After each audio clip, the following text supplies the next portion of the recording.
Started here this morning, let me ask you a question.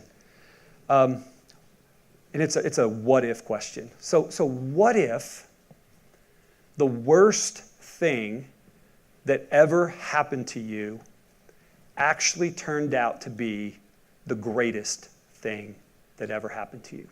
What if the most challenging thing that you ever went through turned out to be the one thing that created the most good in your life? What if the thing that you thought was most broken in your life, that you look back on and you think, oh man, this was the most broken and discouraging time in my life? What if it actually became the thing that God actually showed His greatest power, His greatest beauty, and His greatest redemption? What if is my question to you this morning. Because here's the thing. Every single one of us are going to go through difficult situations and difficult circumstances in our life. And the amazing thing is that God can actually turn those and use those to be the most redemptive things in our life. We tend to look at brokenness like it's this horrible, final thing. And actually, it's the very thing that God most uses. We're going to talk this morning about this idea that we see in Scripture of being beautifully broken. Beautifully broken. There's a term that's actually used in Japan, and they have a process there that they've been doing for almost 500 years. And when something breaks, whether it's a teacup or a piece of china or a nice vase, in America, typically what we do is we pick up the pieces and we throw it away. But in Japan, they have this process called kintsugi. And what it is, it's where something breaks and they take those pieces and they actually put them back together with gold or silver or something precious. And the latter end of that piece is stronger and more beautiful and means more than it was before. Something tragic happens. Something shatters. And we look at it many times and we're like, oh my gosh, this is awful. And this is so catastrophic. And this is so final. And yet, they take the pieces and they put them back together. And it's more beautiful and it's stronger and it has a better story. And that's exactly what God does in our lives. Paul said it this way, the Apostle Paul. He said, he actually was talking to the Lord. And he was kind of complaining like, Lord, why am I going through all these difficulties? Why am I going through these hardships? And the Lord responded back to him and said, hey, my grace is sufficient for you, for in your weakness I am strong. That many times in our weakness and in our vulnerable moments and in our broken moments, what it allows us to do is to have an encounter with Jesus that we wouldn't have any other way. We get to see a greater depth of His love, a greater depth of His grace, a greater depth of His peace than if we would have not gone through what we went through. Now listen, this is the story, one of the big narratives of the entire Bible,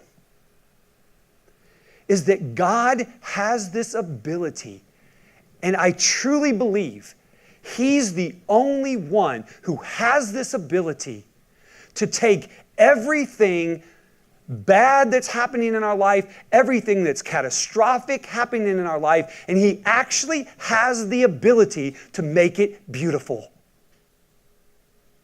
There's no other faith, there's no other religion that has the ability to do that. So God can come into a situation like Joseph's in the Old Testament. And Joseph can go through some of the most devastating things that any person could go through. He's actually sold into slavery by his brothers. I mean, he's left for dead. He's picked up in a caravan. He's taken to another nation. He's in a foreign country. He's away from his family. And all of a sudden, the leader's wife comes and accuses him of something that he doesn't even do, and he finds himself in prison. And then in prison, he's still prospering. And he gets into a place of leadership, and then he interprets dreams for two people that are in prison, and the one that he gives a favorable report to leaves, goes out, and forgets about him. And he's still in prison. And all of a sudden, the man who he interpreted a dream for remembers, oh, there's this person in prison named Joseph. He has this unique relationship with God, and he can tell you what God's doing and what God's saying. They send for him. He comes out, and the leader says, hey man, I've been having these weird dreams. And I need you to actually tell me what the dreams are and what the interpretation is. And he says, hey, here's what's happening. When you saw the 7 cows that were fat, that's meaning God is showing you that you're going to have 7 years of plenty. And then the 7 scrawny, animals, like those are showing you that there's going to be 7 years of famine. And the Pharaoh says, you know what? I'm going to put you second in charge of all of Egypt. And then his brothers come back to him because they don't have any food. And they show up to the most powerful nation on the planet, Egypt. And their brother Joseph is the one there. And Joseph says one of the most powerful things I think ever communicated in the scriptures. In Genesis 50, he says this to his brothers, for what man meant for evil, God meant for good.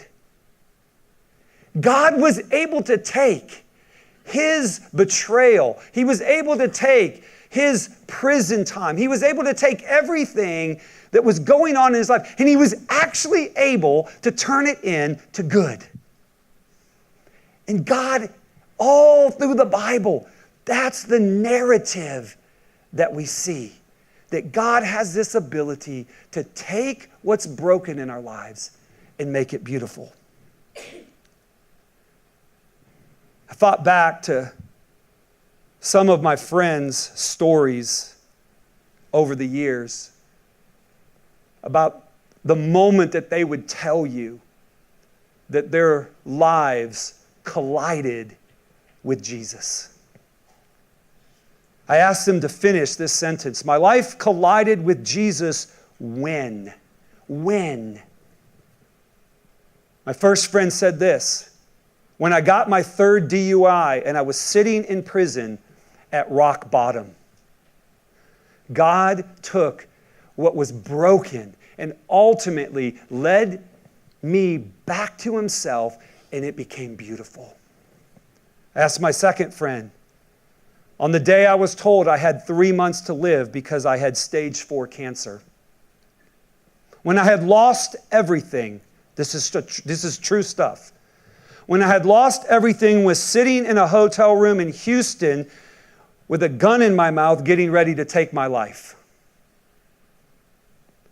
When I found out my husband was having an affair And yet the grace of God collided into our lives and restored and redeemed our family. When I was pregnant and they told me my child was going to be severely handicapped. When my wife was killed in a car accident and I thought I could not go on living. When I had nowhere else to go after years of a gambling addiction. When I was fired from my job. One after another after another. It doesn't seem like the kind of thing you would want to remember, that you would want to tell people about. Yet they do. Their brokenness now became something of their testimony. How God brought beauty out of brokenness. Doesn't mean that it didn't hurt. It doesn't mean that there weren't real situations. It doesn't mean that everything turned out perfectly. But what it does mean is that they saw Jesus in a way that they had never seen him before. They experienced his grace and his love and his peace because this is what Jesus does. He takes broken things and turns them into something beautiful. Now listen, there's no place in Scripture. I do not personally believe that there's any place in Scripture where you can see a more extreme case of somebody who was potentially too calloused, too far gone, had offended God too much than the person that we're going to look at this morning in this story. In Mark chapter 15, I'll read it. It says this, verse 37 through 39. It's the story of Jesus' last hours. It says, with a loud cry, Jesus breathed his last. The curtain of the temple was torn in two from top to bottom. And when the centurion who stood there in front of Jesus heard his cry and saw how he died, he said, surely this man was the Son of God. The centurion, we don't know much about him in Scripture. We don't know much about his background or his family. But here's what we do know about him. We know this, that he had a front row seat to the final hours of Jesus' life. We know this about him. He was a Roman centurion. He had been a soldier for most of his life. It's what he did for a living. He was most likely the leader of at least 100 other soldiers. He had worked his way up the ranks. He had watched men die and had killed, if not hundreds, thousands of people through crucifixion.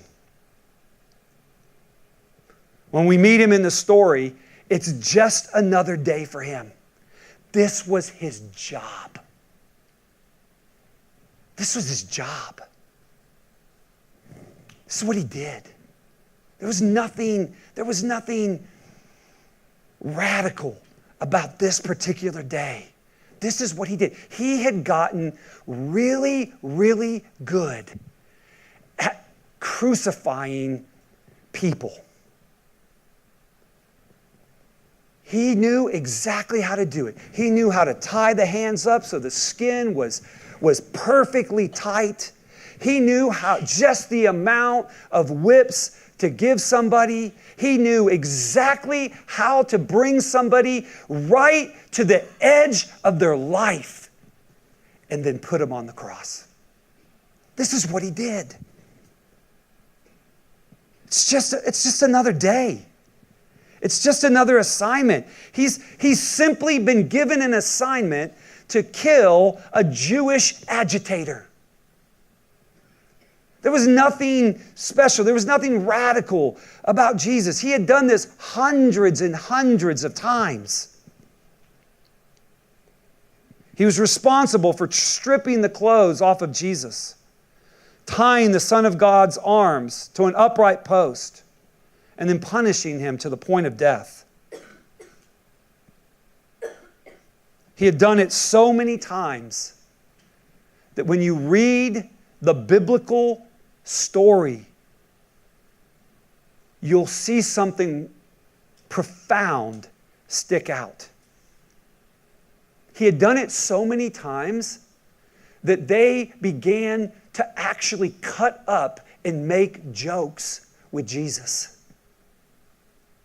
They handed him a twig and they said, "Hey, man, every king needs a scepter. Here you go. Here's your scepter. Hey, man," they made the little crown of thorns and put it on his head. And hey, look, they were cutting up because this was just routine. This is what they did. They laughed, they insulted him, they bowed down and mocked him, they gambled for his clothes. This is what they did. If there was ever a person in the biblical narrative that was too hard-hearted, too callous, too far gone, offended God too much, had crossed too many lines, it's this guy. It's this centurion. This is the most broken, one of the most broken times in humanity. The crucifixion of Jesus is one of the most broken times. Listen, I think there's 3 reasons why the centurion was not interested in Jesus, was not willing to accept him. I think there's three things we can probably ascertain. The first is this: his background. He didn't grow up in the faith. He was sent to Palestine on an assignment. He didn't grow up with the Bible stories. He didn't grow up with the prophecies. He didn't grow up waiting for a Messiah. His background was completely different, completely unchurched, let's just say. To him, the Jewish people were bizarre and crazy and irrelevant with their feasts and their sacrifices and their hysteria and all this stuff. At best, he probably thought that Jesus was a crazy insurrectionist or just an inspiring rabbi. The centurion had lived in the area long enough to know a little bit about the Jewish traditions, yet it didn't matter to him. He wasn't one of them. It wasn't his tradition. It wasn't his belief. Listen, that can be a lot of people's stories. They think, hey, I didn't really grow up in church. I didn't grow up with my mom reading me Bible stories before I went to bed. My parents didn't pray for me. I didn't go to a Christian school or a Catholic school. Like, this whole Jesus thing is just like, it's not my thing. Like, I kind of get it. I kind of get, why they're kind of all into this Jesus thing. But it's not my thing. I'm not sure what to do with Jesus. It's been fine for other people, but it's just not my thing.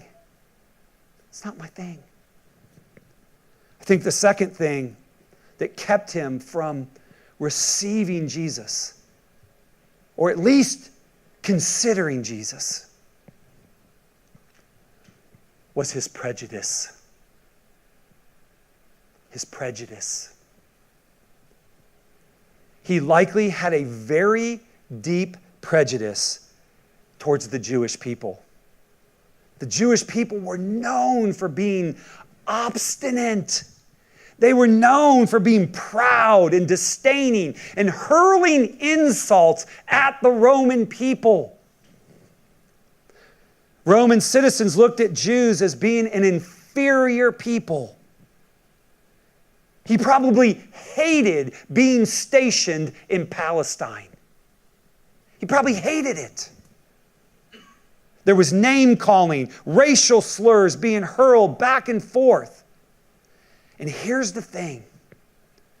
How he felt about God's people actually made it very hard for him to be open to God himself. Let's play a little word association game for a minute. I'm going to say a word, and you tell me the first thing that comes to your mind. Race car. Speed, fast. Awesome. Everybody can participate. Juice. Orange, apple. Dentist. Come on, what was it? Pain. Ouch. No. Christian.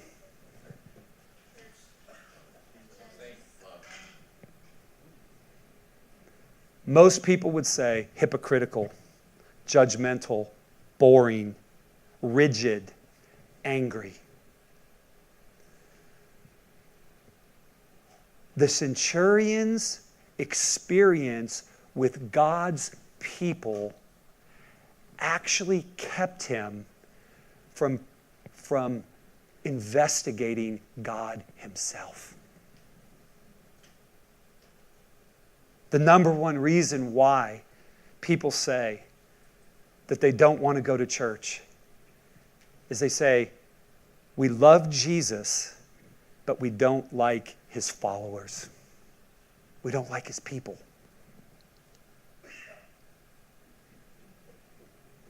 So maybe for you, it's your prejudiced relative, your gossiping friend, your arrogant boss, your narrow-minded neighbor, your judgmental sibling, your prudish parent, and you say, I don't want to be like them, and you've turned away from them, but in doing so, you've inadvertently turned away from Jesus. That's what the centurion did. He was so prejudiced to God's people that he couldn't see God. We can't let our bad experiences keep us from Jesus. Bad experiences with the church, bad experiences with other Christians. Third thing, his familiarity. So his background, his prejudice, I don't want to be like that. Come on. I didn't want to become a Christian for 23 years from the age of probably 13 to 23 because I thought Christians, all they did was go out to campfires and roast marshmallows and sing Kumbaya. I honestly thought, I literally said to a campus minister one time at Ohio University, he said, man, you should come to this Bible study we're doing called Alpha or something like that. And I said, dude, listen, Christianity is, if you can't succeed in life, you become a Christian. That was my mindset. My prejudice. I don't want to be like that. And the third, his familiarity. He had seen this and done this so many times before. Yeah. I've heard it all. Think about it. Jesus was dying, and he and his men were playing games at the foot of the cross.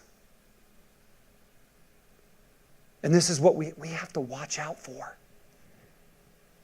Because around this time of year, we can get to the place where our hearts become cold and calloused to the things of God. Yeah. I've heard it all before. I've seen it all before. I know it. Yeah, Jesus and blah, blah, blah, blah, blah. I've heard it all before. His familiarity kept him from Jesus. It's not that he didn't care per se. He just had other things on his mind. He had other things to do. Yet, what's happening right in front of him has the power to absolutely change his life.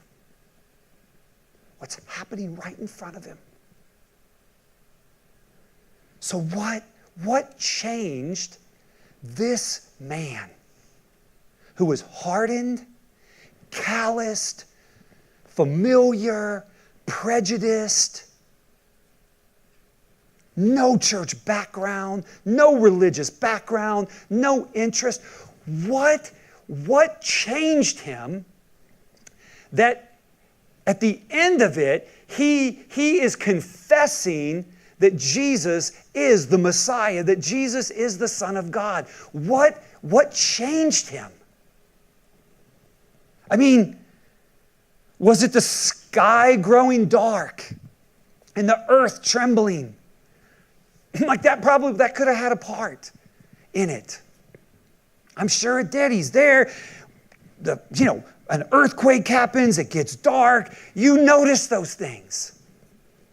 But I don't think that was it. Was it kind of this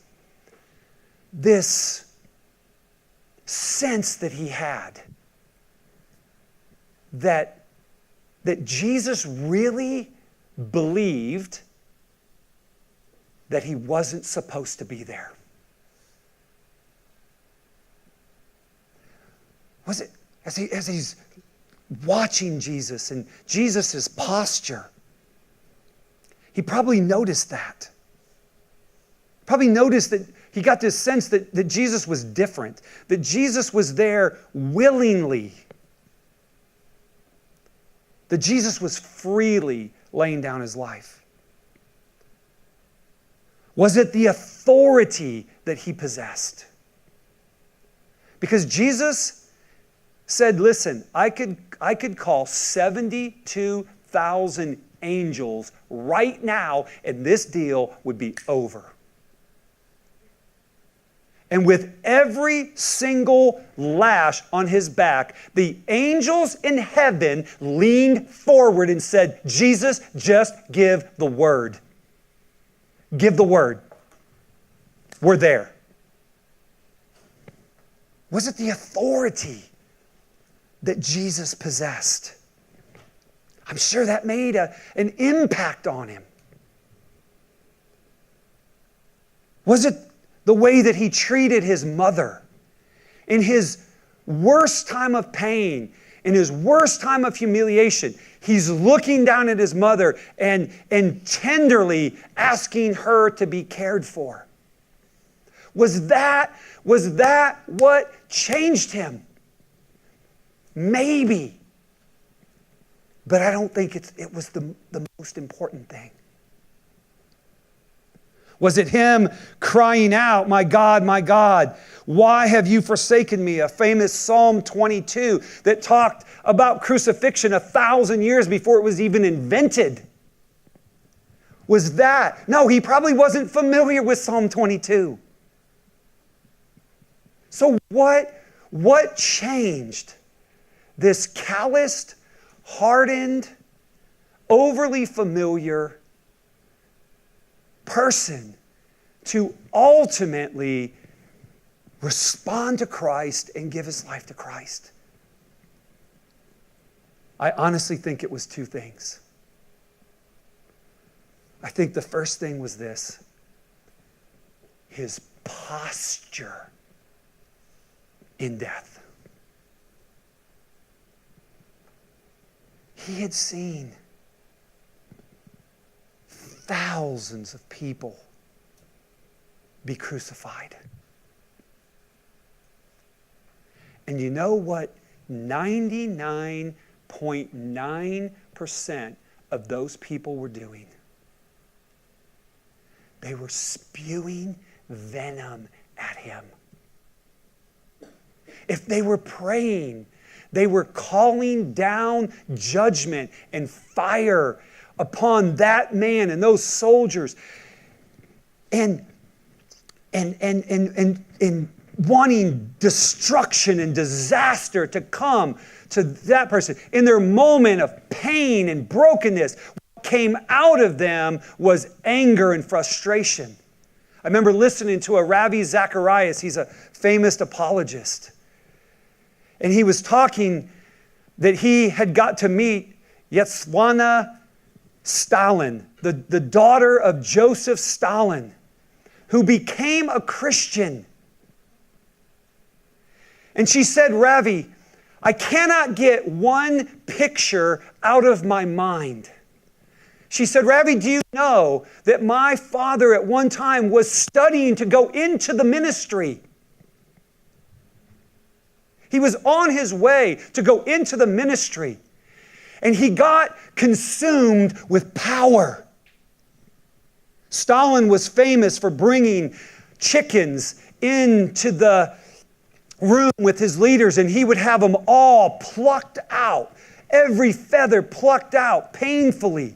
And then he would walk away from them and he would put down food on the ground and they would come to him. And he said, you inflict enough pain on people, they will come to you all the days of their life. And he killed 30 million of his own people. And his daughter said, Ravi, the thing that I cannot get out of my mind is how my dad died. Sitting there on his bed, angry at God. And in one final moment before he died, he got out of bed, he looked at heaven, he shook his fist at God, and died.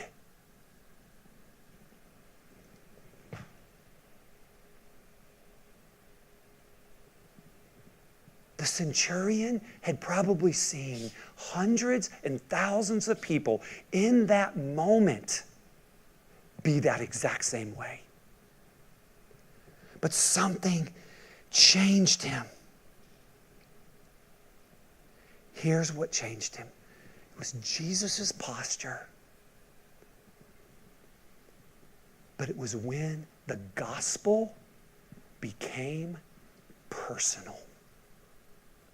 Because Jesus looked at him and said, Father, forgive them. Forgive them.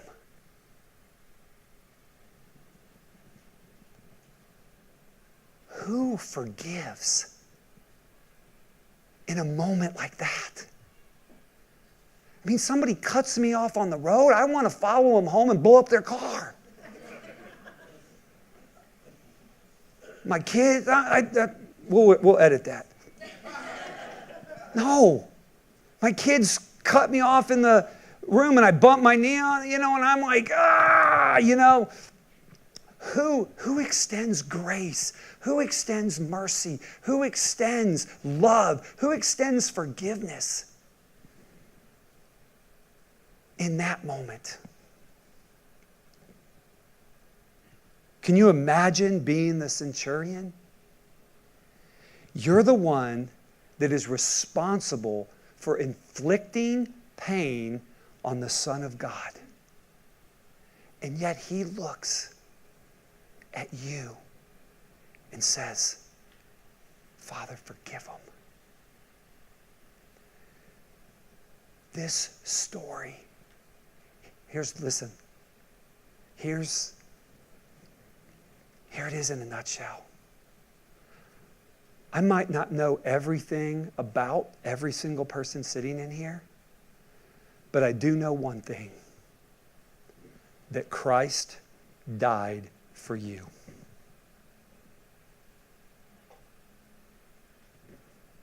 He died for you.